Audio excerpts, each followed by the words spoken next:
So I'll do a real quick video with you to kind of go through the section-specific syllabus for the course. I'm not going to read everything in this document, but I definitely want to hit the highlights, and it's definitely something you should be reading yourself. So kind of my contact information, my office number, but if we're online, most likely you're going to be contacting me through either email or Canvas messaging. Our grade breakdown. So we're going to have two exams. First exam is going to be the first three units, units 1, 2, and 3, and that's going to be 30% of the grade. Second exam is going to be units 4 and 5, and that's also going to be 30% of the grade. Lab is going to be worth 20% of the grade. Quizzes 12%, discussion 4%, and then some short response papers also 4%. There's also an extra credit opportunity that we'll talk about in a little bit. I'm going to go through each one of these kind of categories of the different things that you're going to be required to complete for the course. So exams are paper exams, and they're required to be completed in an in-person proctored testing environment. For most of you, that would be the Brookdale Testing Center. You can make arrangements to take the exam elsewhere at other approved proctoring locations. These have to be pre-approved. The approval is by the testing center director. There's a proctor agreement form that's located in the welcome module. I'm not in charge of approving your proctor if you choose to go somewhere other than the Brookdale Testing Center. Approval of an outside proctoring location is the sole discretion of the director of the testing center. It's his call and his call alone. It takes time for the testing center to approve of proctoring locations, and they're generally only going to approve locations if it's another college's testing center that you would be taking the exams at.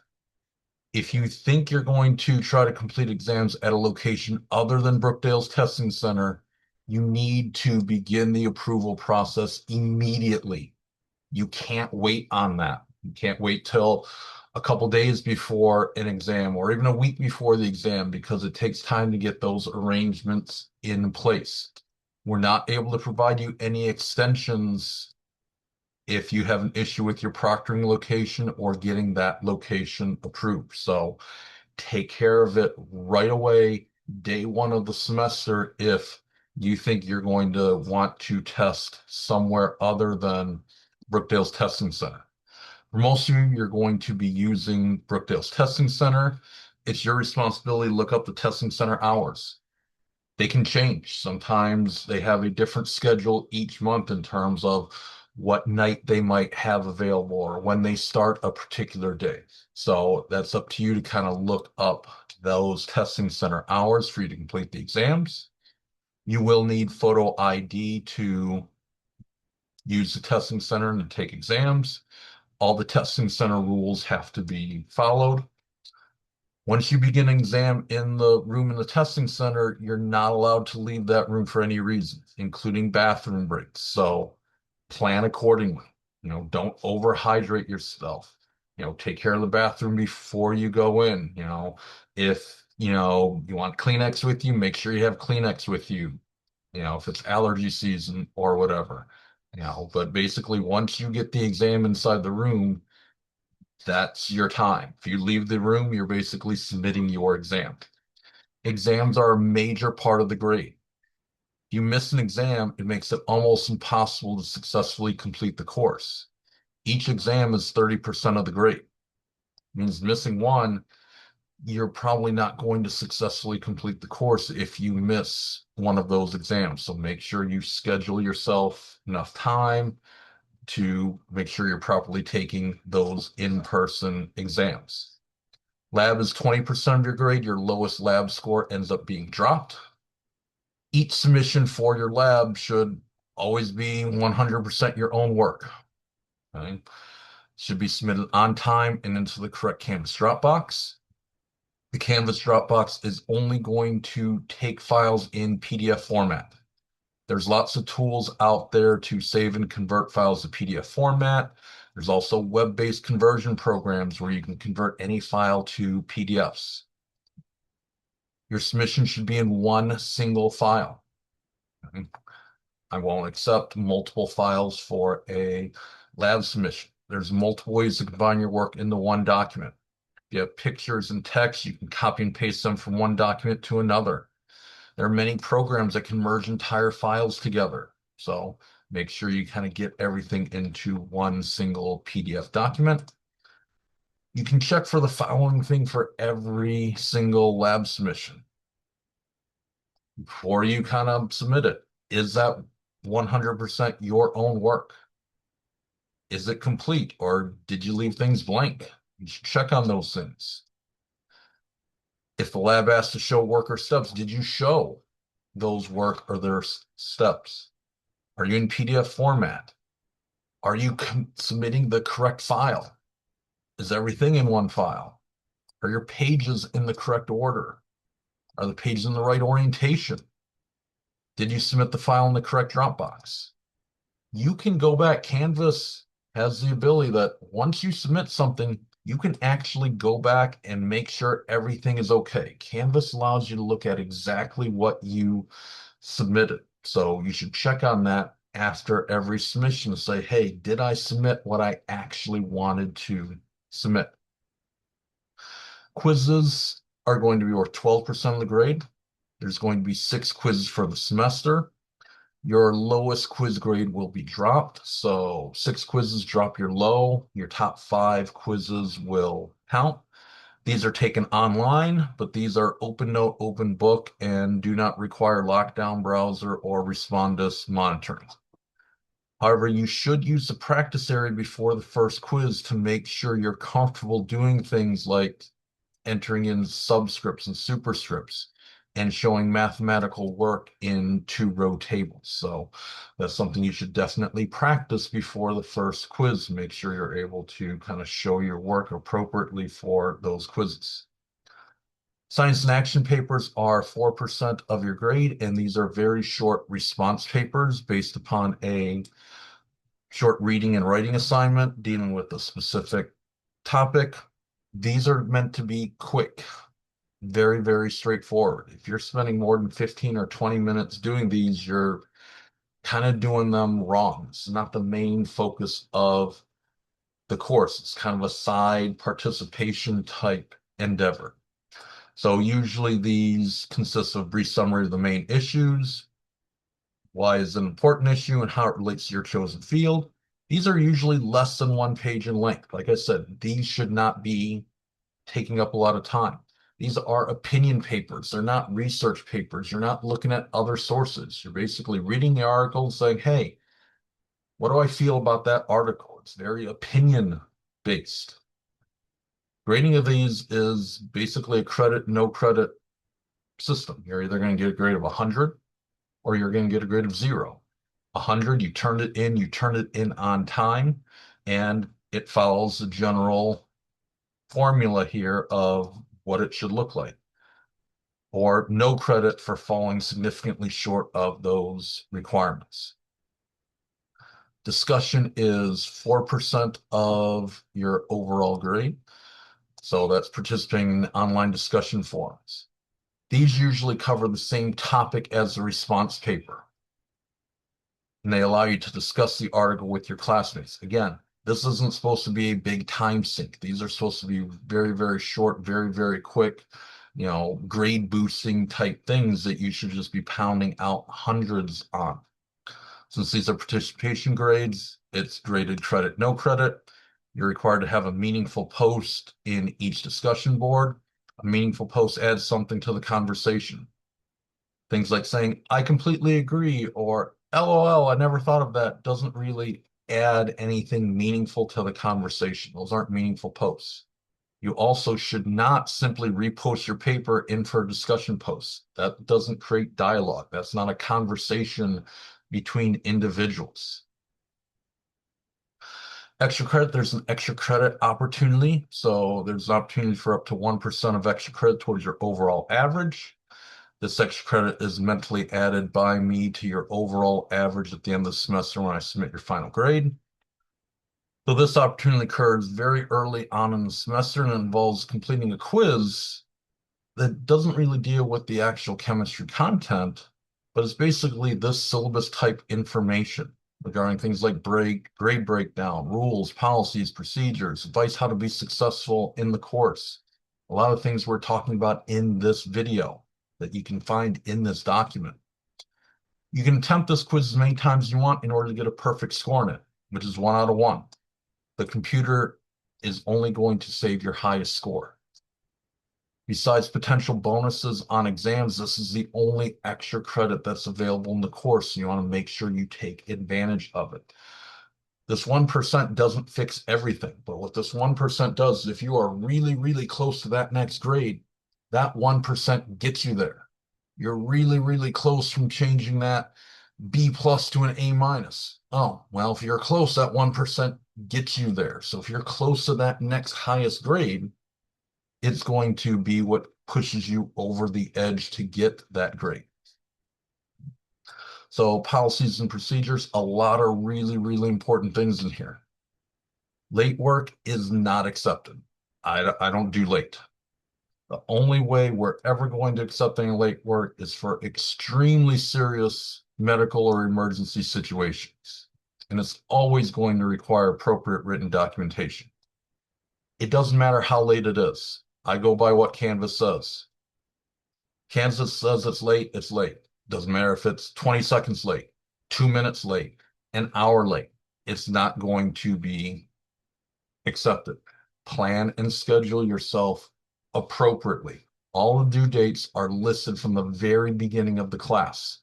Schedule your time. Use your time appropriately with other commitments that you have going on. Quizzes must be finished and electronically submitted before the due date to be accepted. It's not just that you started the quiz before the due date, they need to be completed before the due date. Every assignment, including exams, can be completed early. Everything is opened up to you from day one of the course. It's not, hey, I only had a 24-hour window to take this quiz or do this lab. Everything can be completed early. Okay?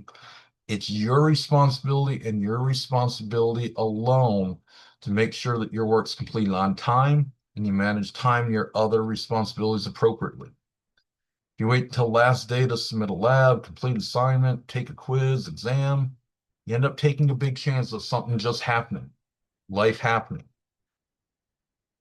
That's not going to be an extension. That late work is not going to be accepted. Do not procrastinate for this. The number one reason why someone doesn't successfully complete this course is procrastination. Don't let it happen to you. Things like technology issues, work issues, family issues, proctor issues, minor illnesses are not accepted reasons for late work or an extension. We basically don't do late here. Don't let it happen to you. Do not procrastinate. Do not wait until the last minute. Everything can be done early.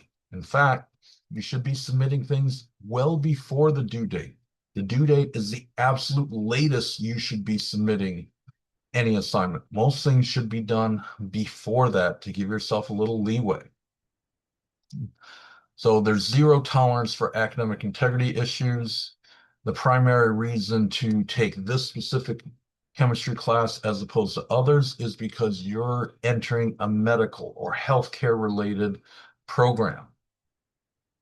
These professions require integrity to the highest level since patients' lives are on the lines. I prosecute academic integrity violations to the highest extent allowed in the Academic Integrity Code, which includes automatic failure for the course. There's no second chances here. It's like there's no second chances for a patient that you're working on. It is life and death in the medical field. It's your responsibility to ensure that your work's 100% your own. Everything you submit is automatically scanned by Canvas, checking for academic integrity issues. Additionally, I'm pretty good at spotting work that's not original. It's your responsibility to ensure that your work is 100% your own. It's important for you to get help as soon as possible if you are struggling or having problems. This is another kind of, you can't procrastinate. As soon as you notice there's an issue that you're having with some of the content, you got to seek help as soon as possible. Some things can get addressed quickly and asynchronously just through Canvas messaging. I'm on Canvas a minimum of once per day, usually much more than once per day. So some things we can quickly get straightened away, maybe asynchronously, just through Canvas messaging or through emails. Other things might require us to schedule a Zoom meeting so we can kind of talk synchronously at the same time through some of the issues that you might be having with some of the content. But you can't delay. If you delay and wait till a problem becomes too big, it may be too big to fix. As soon as you notice there's some struggle with some of the content, you gotta reach out as soon as possible so we have time to correct things. Some of the semesters move very, very fast, especially if you're taking this in a summer semester. Even waiting a couple days really, really delays things. So seek help as soon as possible. And again, procrastination is the number one reason why someone's not successful in this course. Some fixes aren't immediate. Sometimes just meeting with me to solve an issue on the content, you're not going to walk out of that meeting instantly being perfect on it. I wish that happened. I wish that could always happen, but a lot of times it doesn't. Sometimes it takes some additional practice, additional time to get things fixed. You have to recognize you're having an issue early enough such that we can arrange for a remedy of it, and then you have time to employ that fix to get better with that material. I'm here to help you in learning the material. However, I'm not going to address any questions for an assignment on the day that assignment is due. Why? That promotes procrastination. If you're waiting till the day a lab is due to ask questions about it, that's too late. Okay? Procrastination is the number one reason why someone's not successful in this course. Kind of see the theme that's happening with this. Got to get on things early. Be sure that you've looked through labs and other assignments well before the due date to ensure that if there are any problems, I can help get you through them.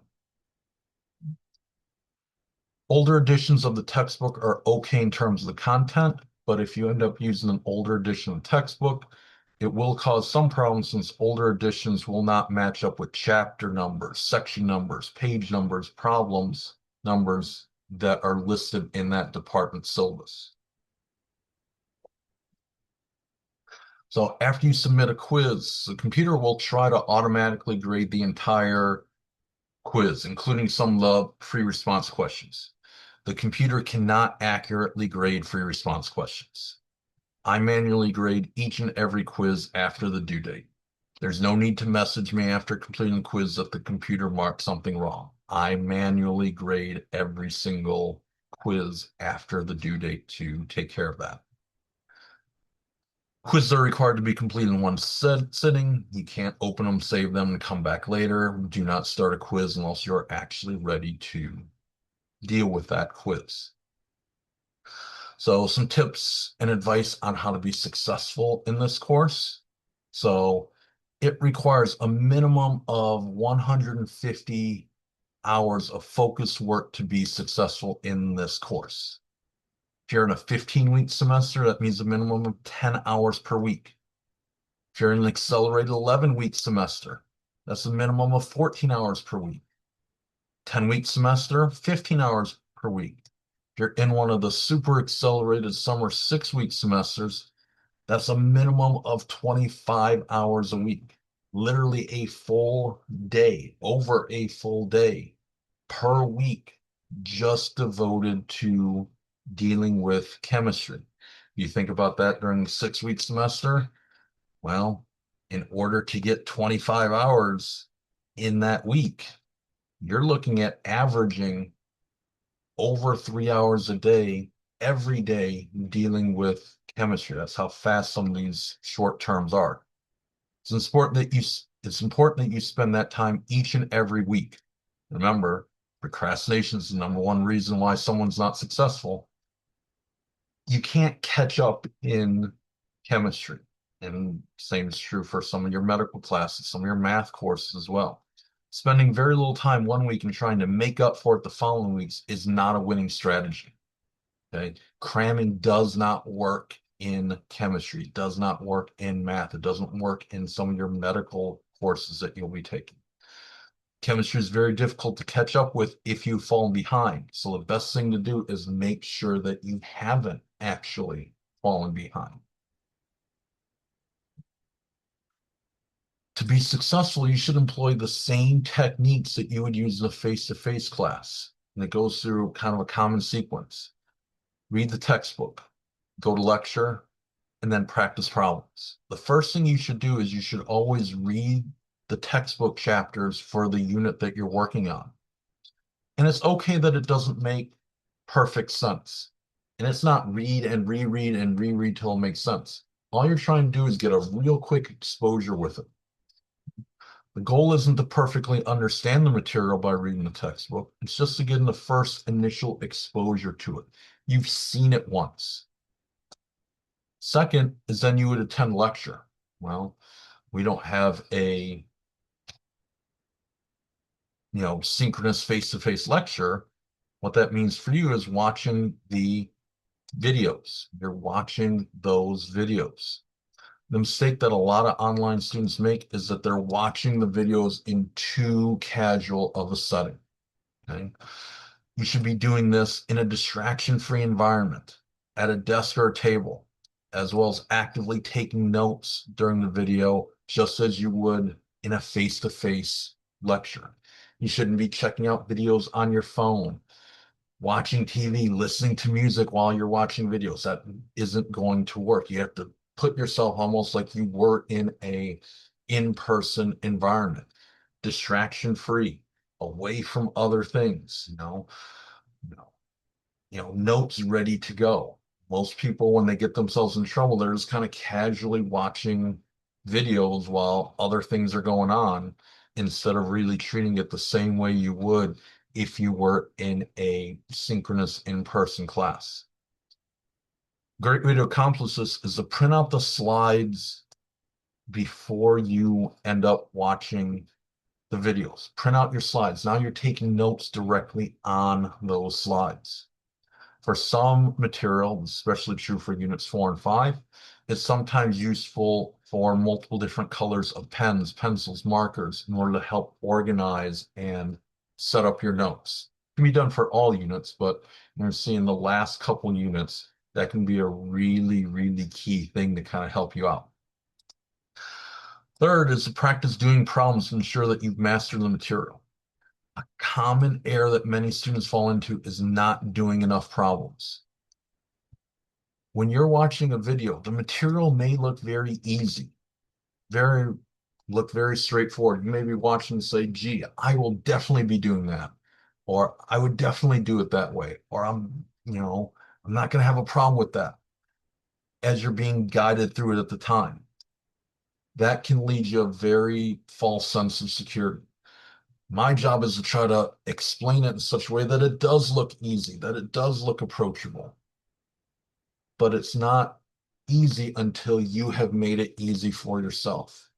The only way to ensure that you've learned that material is to independently complete the problems without referring back to textbook, notes, video. The first problems you should try doing independently are the ones in the videos themselves.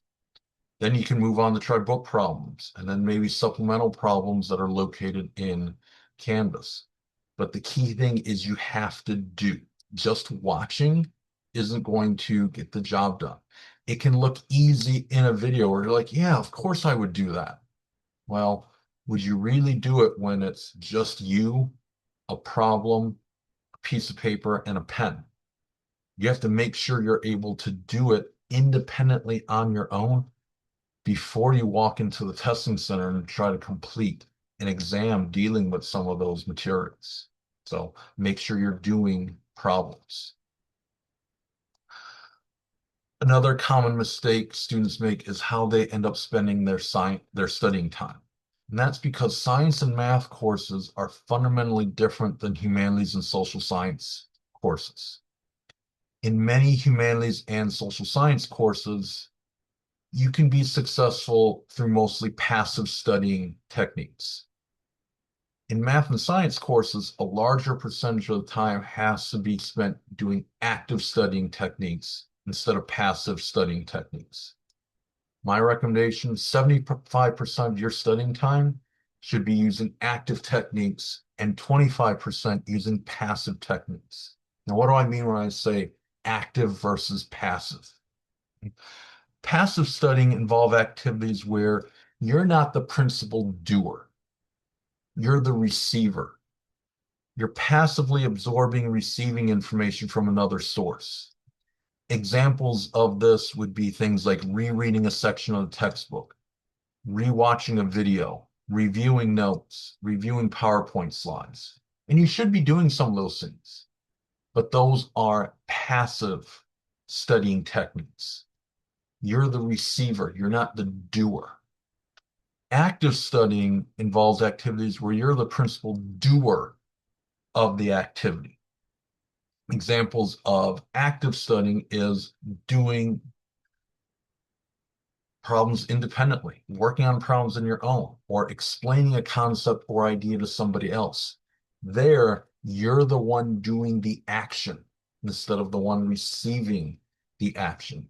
Remember, 75% of your studying time should be active, 25% passive.